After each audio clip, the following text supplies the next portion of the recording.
$2000 ஒரே தெரியா $1,00,000 ஏத்துறதுனால ஒரு பாதிப்பு தான். இன்ஃபோசிஸ் அந்த மாதிரி கம்பெனி எல்லாம் அமெரிக்கன்ஸே கொஞ்சம் எம்ப்ளாய் பண்றக்கூடிய வாய்ப்பு இருக்கு. விகே புரொடக்ஷன் வழங்கும் வி கௌதமன் இயக்கி நடிக்கும் படையாண்ட மாவீரன் வெற்றி நடை போடுகிறது.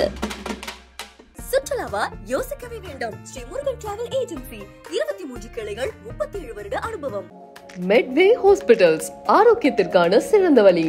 அமெரிக்கன் கவர்மெண்ட்டுக்கு அது லாபம் போயிடும். இந்த காஸ்ட்டை பேர் பண்ணிக்கிறதுக்கு அந்த அமெரிக்கன் கம்பெனி வாங்குற கம்பெனியா, நம்ம அந்த சர்வீஸ் ப்ரொவைட் பண்ணுற கம்பெனியா அப்படின்னு ஒரு பக்கம் அந்த எம்ப்ளாயியோட சேலரியில் கொஞ்சம் கட் பண்ணிடுவாங்க. ஏன்னா அவனால தான் இந்த காஸ்ட் வருது இல்லையா, சேலரியில் கொஞ்சம் கட் பண்ணுவாங்க. இந்த H1Bயில் வந்து இந்த காஸ்ட் மொத்தம் ஏற்றலை, ஹை எண்ட் ஒர்க் மட்டும் தான் நீங்கள் H1B கொடுப்பேன்னு கூட சொல்கிறாங்க. ஸோ ட்ரம்ப்பும் ஒரு பிக் பியூட்டிஃபுல் பில் அப்படின்னு கேள்விப்பட்டிருப்பீங்க. அதாவது தன்னோட மக்களுக்கு எல்லாம் கொஞ்சம் கொடுக்கறதுக்கு. ஸோ அதுக்கான செலவுக்கு இன்கம் வேணும். ஸோ இந்த H1B விசா இதை ஏற்றுறதுனாலேயே $100 பில்லியன் அமெரிக்காவுக்கு அடிஷ்னலாக இன்கம் வரும். H1B விசாவுக்கு இந்த $1,00,000 ஏற்றிட்டாங்கிறதுக்காக இந்தியாவில் வந்து ஐடி வேலை கிடைக்காம இருக்காது, இல்லை ஐடிக்கு வேலைக்கு பாதிக்கும்னு நினைக்க வேண்டாம். ஏன்னா அல்டிமேட்டாக இது ஒரு காஸ்ட்டு, அதுவும் ஒரு பீரியட் ஆஃப் டைம் அவங்க ரெக்கார்ட் பண்ணுவாங்க.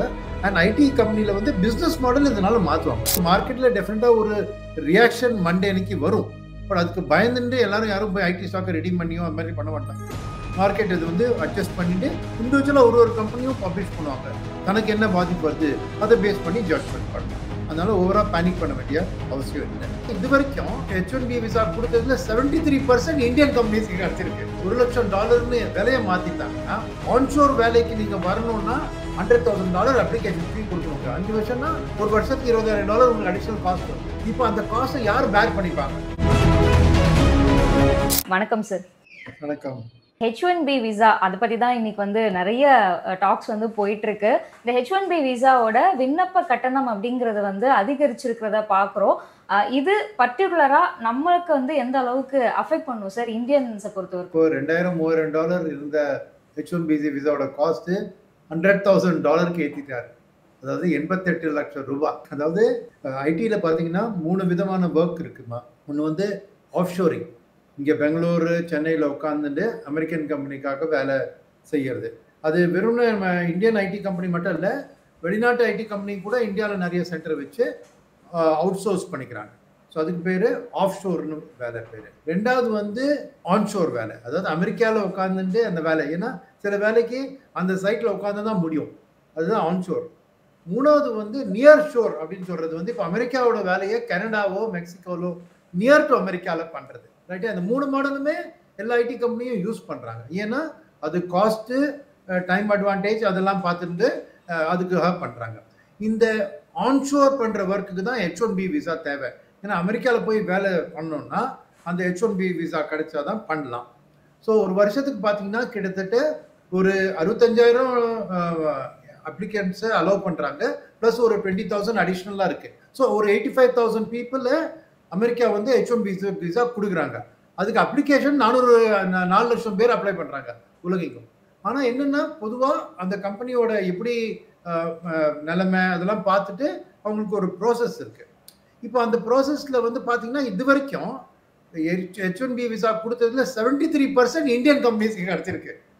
ஸோ டெஃபினட்டாக இது வந்து ஒரு இந்தியாவோட சிஸ்டம்க்கு ஒரு டெஃபினட்டாக பாதிப்பு தான். ஏன்னா ஜடைன்னா இப்போ அது வந்து $1,00,000 விலையை மாற்றிட்டாங்கன்னா அது ஏன் மாற்றிங்கன்னா தெரியும். இது ஒரு விதத்தில் டேரிஃப் அப்படின்னு வச்சுக்கோங்களேன். டேரிஃபில் எப்படி நம்ம பொருள்கள் மேலே அவர் வந்து டேக்ஸ் போடுறாரோ, இது சர்வீசஸ் மேலே ஒரு விதத்தில் டேக்ஸ் போடுற மாதிரி. அந்த சர்வீஸ் மேலே போடலைனாலும் அந்த ஆன்ஷோர் வேலைக்கு நீங்கள் வரணும்னா $100,000 அப்ளிகேஷன் ஃபீ கொடுக்கணும். இப்போ அந்த விசா கிடச்சிடுச்சுன்னா அது ஒரு 3-4-5 வருஷத்துக்கு அதுக்கோட வேலிடிட்டி இருக்குது. ஸோ அந்த பீரியடில் ஒரு 5 வருஷம் வச்சுங்க. 5 வருஷம்னா ஒரு வருஷத்துக்கு $20,000 உங்களுக்கு அடிஷ்னல் காஸ்ட் வருது. ஸோ இப்போ அந்த காஸ்ட்டை யார் பேர் பண்ணிப்பாங்க? அமெரிக்கன் கவர்மெண்ட்டுக்கு அது லாபம் போயிடும். இந்த காஸ்ட்டை பேர் பண்ணிக்கிறதுக்கு அந்த அமெரிக்கன் கம்பெனி வாங்குற கம்பெனியா, நம்ம அந்த சர்வீஸ் ப்ரொவைட் பண்ணுற கம்பெனியா அப்படின்னு ஒரு இது நடக்கும். ஸோ டெஃபினட்டாக அங்கே பார்த்தீங்கன்னா சில காஸ்ட்டு நம்ம கம்பெனிக்கு பேர் பண்ணுற நிலைமை தான் வரும். கம்ப்ளீட்டாக அந்த பக்கமோ கம்ப்ளீட்டாக அந்த பக்கம் வராது. ஸோ டெஃபினட்டாக இது வந்து ஒரு பாதிப்புன்னு தான் சொல்லணும். ஏன்னா கிட்டத்தட்ட $2,000-3,000 ஒரே தெரியா $1,00,000 ஏற்றுறதுனால ஒரு பாதிப்பு தான். இப்போ இதுக்கு இதனால என்ன ஆகும்னா டெஃபினட்டாக நியர் ஷோரிங்கும் ஆஃப் ஷோரிங் ஒர்க்கும் கொஞ்சம் இன்க்ரீஸ் ஆகும். ஏன்னா அமெரிக்காவில் கொண்டு போய் ஆன்ஷோர் ஒர்க் பண்ணால் தான் இது வந்து பாதிக்கும். ஸோ நிறைய வந்து இப்போ பெங்களூர்லேருந்தே அப்ளை பண்ணுறதுக்காக வழி பண்ணுவாங்க. ஸோ அது ஒன்று குறையும். ரெண்டாவது விஷயம் என்னென்னா இது இன்க்ரிமெண்டலாக தான் பாதிக்கும். ஏன்னா இது வந்து ஒரு புதுசாக இப்போ H1B போய் அப்பீல் பண்ணாலோ இல்லை ஒரு ரெனியூவலுக்கு பழைய H1B 3-5 வருஷம் முடிஞ்சு ரெனியூவல் பண்ணாலோ அப்போ தான் இந்த பாதிப்பு வரும். ஸோ ஏற்கனவே நடக்கிற பிஸ்னஸ் போயிட்டுருக்கோம், அது பற்றி இல்லை. பட் ஃப்யூச்சரில் நடக்கிற பிஸ்னஸில் டெஃபினட்டாக உங்களுக்கு அண்ட் பெரிய பெரிய கம்பெனிலாம் இந்த காஸ்ட்டை ஓரளவுக்கு அப்சார்ப் பண்ணிடுவாங்க. என்ன பண்ணுவாங்கன்னா 3 விதமாக அதை பிரிச்சுருவாங்கல்ல வச்சுக்கோங்களேன். ஒரு பக்கம் அந்த எம்ப்ளாயியோட சேலரியில் கொஞ்சம் கட் பண்ணிவிடுவாங்க. ஏன்னா அவனால தான் இந்த காஸ்ட் வருது இல்லையா. சேலரியில் கொஞ்சம் கட் பண்ணுவாங்க, கொஞ்சம் அவங்க ப்ராடக்ட் ப்ரைஸில் கட் பண்ணுவாங்க, கொஞ்சம் அமெரிக்கன் கம்பெனி வாங்குகிற கம்பெனி பார்த்துப்பாங்க. ஸோ அந்த விதத்துக்கு பார்த்தீங்கன்னா அமெரிக்கன் கம்பெனி இதை வாங்க இந்த சர்வீசஸ்க்காக பே பண்ணுறது அவங்க ப்ராஃபிட் மார்ஜின் அஃபெக்ட் பண்ணுறதா இல்லை அமெரிக்கன் கஸ்டமர் மேலே பாஸ் ஆன் பண்ணுவாங்களா, அதுவும் ஒரு கேள்வி. ஸோ ஓவராலாக பார்த்தீங்கன்னா ஒரு 4-5 செக்மெண்ட்ஸ் இருக்காங்க. Indian employees, Indian company, American company, அப்புறம் அவங்களோட கஸ்டமர். ஸோ இவங்க ஸ்ப்ளிட் பண்ணி போகும். பட் இதுக்குனால டெஃபினட்டாக இந்த பிஸ்னஸ் மாடல்லாம் மாற்ற வேண்டியிருக்கும். நிறைய வேலை இந்தியாவிலேருந்தோ இல்லை கனடாலேருந்தோ பண்ணுற மாதிரி ஒரு நிலைமை வரும். ரெண்டாவது அவங்களும் ரூல் போட்டிருக்காங்க எந்த மாதிரி வேலையெல்லாம். இப்போ இந்த H1Bயில் வந்து இந்த காஸ்ட் மொத்தம் ஏற்றலை, ஹை எண்ட் ஒர்க் மட்டும் தான் நீங்கள் H1B கொடுப்பேன்னு கூட சொல்கிறாங்க. ஸோ இன்ஃபோசிஸ் அந்த மாதிரி கம்பெனியெல்லாம் அமெரிக்கன்ஸே கொஞ்சம் எம்ப்ளாய் பண்ணுறக்கூடிய வாய்ப்பு இருக்கும். ஸோ அதில் கொஞ்சம் காஸ்ட் அந்தளவுக்கு அவங்களுக்கு கொஞ்சம் பெனிஃபிட் இருக்காது தவிர கொஞ்சம் வேலை அமெரிக்காலேயே பண்ணாங்கன்னா அந்த H1Bயோட காஸ்ட் வராது இல்லையா. ஸோ அமெரிக்கன் எம்ப்ளாய்மெண்ட்டும் கொஞ்சம் ஏறும். ஸோ இது மெயினாக வந்து அவங்க பண்ணுறதுக்கு காரணம் அவங்க வந்து பயங்கரமாக அமெரிக்கா வந்து பாரோயிங் பயங்கரமாக பண்ணிருக்காங்க. ஃபிஸ்கல் டெபிசிட் கண்ணாபின்னான் இருக்கு. ஸோ அதனால அவங்களுக்கு இன்கம் வேணும்.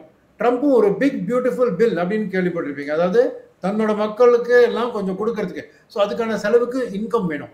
ஸோ இந்த H1B விசா இதை ஏற்றுறதுனாலேயே $100 பில்லியன் அமெரிக்காவுக்கு அடிஷ்னலாக இன்கம் வரும் அப்படின்னு அவங்க கணக்கு போட்டு சொல்லியிருக்காங்க. போக போக தான் தெரியும். ஏன்னா H1B விசாவே இப்போ யாரும் அப்ளை பண்ணனா இந்த இன்கமே வராது. இதெல்லாம் இப்போ சின்ன சின்ன கம்பெனிகள்லாம் இப்போ இந்த H1B விசா யூஸ் பண்ணுறவங்களாம் ரொம்ப பாதிக்கும். ஏன்னா அவங்களுக்கு வந்து எந்த அளவுக்கு இந்த ப்ராஃபிட்டில் இதை அப்சர்வ் பண்ண முடியுமான்னு ஒரு டவுட். ஸோ ஓவராலாக பார்த்தீங்கன்னா இது இந்தியன் வந்து கம்பெனிஸ் ஒரு பக்கம். பட் இந்தியன் நிறைய பேர் இப்போ ஐடி இன்ஜினியர் வந்து காலேஜில் பாஸ் அவுட் பண்ணிட்டு இந்த கம்பெனிஸ்க்கெல்லாம் வேலைக்கு போகிறாங்க. அவங்க இந்த H1Bயில் வச்சு அமெரிக்காவுக்கு போகிறாங்க இல்லையா. ஸோ நிறைய அந்த வேலை வாய்ப்பில் கொஞ்சம் குறையும். இந்த வேலையெல்லாம் இப்போ இந்தியாவில் தான் கிடைக்கும். ஸோ அந்தளவுக்கு அவங்க இன்கமும் டெஃபினட்டாக டாலரில் ஏர்ன் பண்ணுறதுக்கும் ருபீஸில் ஏர்ன் பண்ணுறதுக்கும் வித்தியாசங்கள் இருக்கணும் தான் செய்யும். ஸோ டெஃபினட்டாக இது வந்து ஒரு பாதிப்பே இல்லாமல் இருக்காதுன்னு சொல்ல முடியாது. டெஃபினட்டாக பாதிப்பு இருக்கும். ஆனால் ஒரு பீரியட் ஆஃப் டைம் இதை அட்ஜஸ்ட் பண்ணி ஒரு மாதிரி ஸ்ப்ரெட் ஆகிடும் காஸ்ட். ஆனால் 2-3 விஷயம்.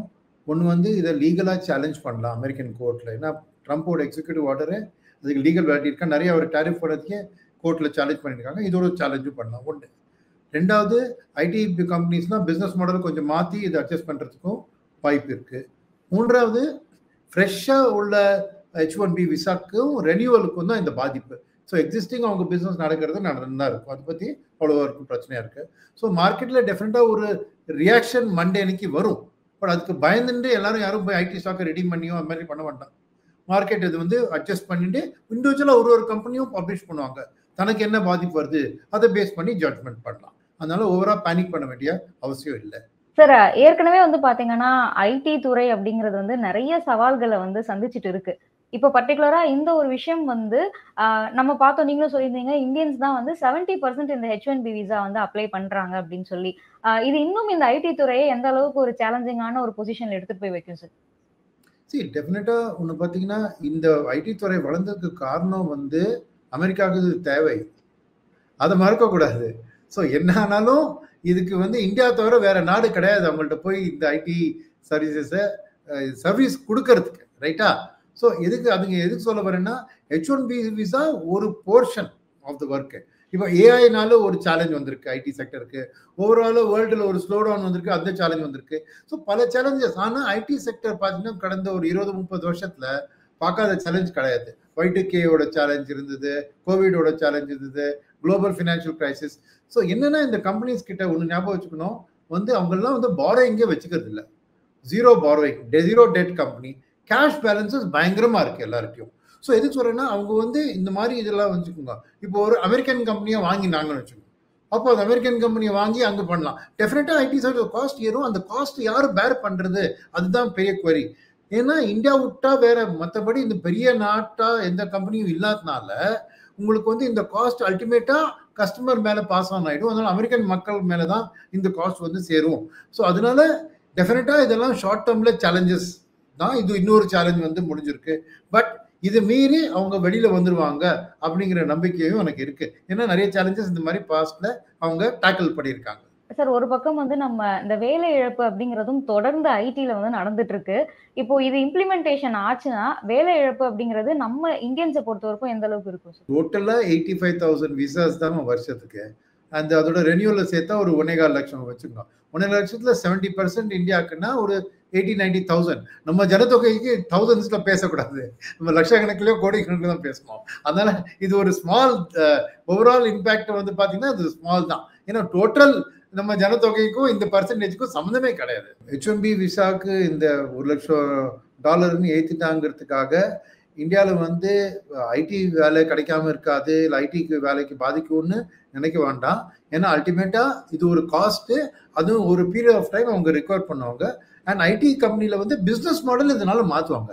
H1B விசாவில் போயிட்டு ஆன் ஷோரிங் வழியாக தான் பண்ணணும். இல்லை நான் சொன்ன மாதிரி நியர் ஷோரிங் பக்கத்து கனடா மாதிரி நாட்டில் கொண்டு போய் கொடுக்குறதோ இல்லை இந்தியாவிலேருந்து அந்த சர்வீஸ் ப்ரொவைட் பண்ணுறதோ எது வந்து சீப்பஸ்ட்டோ அதுதான் அந்த அமெரிக்கன் கம்பெனி அது சூஸ் பண்ணும். ஸோ அதனால எனக்கு தெரிஞ்சு இதனால ஓவராலாக ஒரு வேலை வாய்ப்புல அதிகமாக பாதிப்பு வரும்னு நான் நினைக்கல. வேலை வாய்ப்பு இருக்கும். ஆனால் அமெரிக்காவில் போய் வேலை பண்ணுவீங்களா, அதை பற்றி கனடாவில் போய் வேலை பண்ணுவீங்களா இல்லை பெங்களூரில் போய் வேலை பண்ணுவீங்க? சார், இந்த மாதிரி டேரிஃப் ரிலேட்டடாவோ இல்ல ட்ரம்ப் ரிலேட்டடாவோ நிறைய விஷயங்கள் வரும்போது நம்ம என்ன பார்ப்போம் அப்படின்னா, இது வந்து மேபி சேஞ்ச் ஆகலாம் அப்படின்ற மாதிரி பார்ப்போம். இப்போ இது வந்து இம்ப்ளிமெண்டேஷன் அப்படிங்கிறது 21ஆம் தேதியில இருந்து இம்ப்ளிமெண்டேஷன் சொல்லிடுறாங்க. ஸோ இது கண்டிப்பா அமலுக்கு வந்துருமா இல்ல மாற்றம் அப்படிங்கிறது இருக்குமா சார்?